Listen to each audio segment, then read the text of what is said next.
10 BJP పాలనలో కార్పొరేట్లకు తప్ప అన్ని వర్గాలకు అన్యాయమే జరిగిందని మళ్లీ అధికారంలోకి వస్తే బడుగు బలహీన వర్గాల మనుగడ ప్రశ్నార్థకంగా మారుతుందని వక్తలు పేర్కొన్నారు. ఆదిలాబాద్ జిల్లా కేంద్రంలోని సెంట్రల్ గార్డెన్లో ప్రజాస్వామ్యాన్ని కాపాడుకుందామనే అంశంపై పబ్లిక్ మీటింగ్ జరిగింది.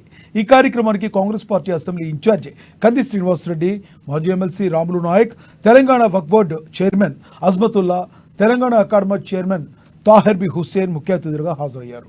బీజేపీ అధికారంలోకి వస్తే రిజర్వేషన్లు రద్దు చేస్తామంటుందని, రాజ్యాంగాన్ని మార్చేస్తామంటుందని వక్తలు పేర్కొన్నారు.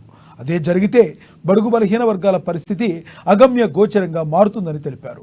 భారతదేశంలో హిందూ ముస్లింలంతా ఐక్యంగా కలిసిమెలిసి ఉంటే విభజించి పాలించే విధంగా బీజేపీ వ్యవహారం ఉందన్నారు. మతతత్వ రాజకీయమే బీజేపీ నైజమన్నారు.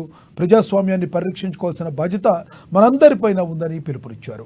ఈ లోక్సభ ఎన్నికలు చారిత్రాత్మకమైనవని, అందరూ ఆలోచన చేసి కాంగ్రెస్ పార్టీని గెలిపించాలని కోరారు. పేదింటి ఆడబిడ్డ ఆత్రం సుగుణను బంపర్ మెజారిటీతో గెలిపించుకోవాలని పిలుపునిచ్చారు. ఈ కార్యక్రమంలో డీసీబీ చైర్మన్ అడ్డి భోజారెడ్డి, మాజీ చైర్మన్ ముడుపు దామోదర్ రెడ్డి, కాంగ్రెస్ పార్టీ పట్టణ అధ్యక్షుడు గుడిపల్లి నగేష్, ఇతర నాయకులు, మైనారిటీ నేతలు, కార్యకర్తలు పెద్ద ఎత్తున పాల్గొన్నారు. इस्तेमाल करता हूँ और शुक्रिया अदा करता हूँ।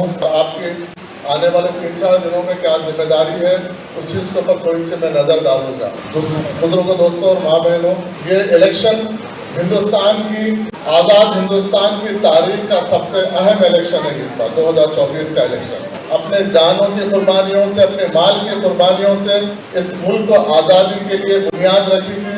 उसके बाद 1947 में तमाम मुल्क के लोगों की ना जात ना पात, हर लोगों की मेहनत और कुर्बानियों की वजह से 1947 में इस मुल्क को आज़ादी हुई।